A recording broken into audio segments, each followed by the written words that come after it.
Assalamu alaikum. Hello everyone. Welcome back to Learn and Unbd. Today we will learn about everyday use English sentences.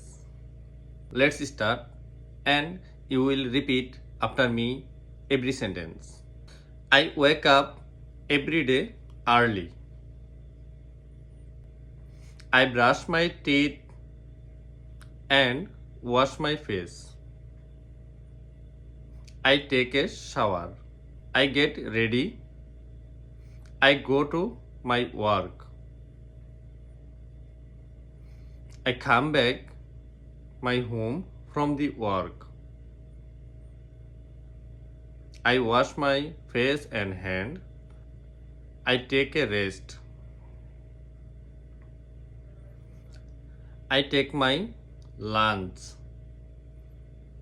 After then I watch TV and then again start my homework. Good job. Thank you for watching the video. Next time again we will come and learn with another topic. This next video will be on workplace English talking and sentences.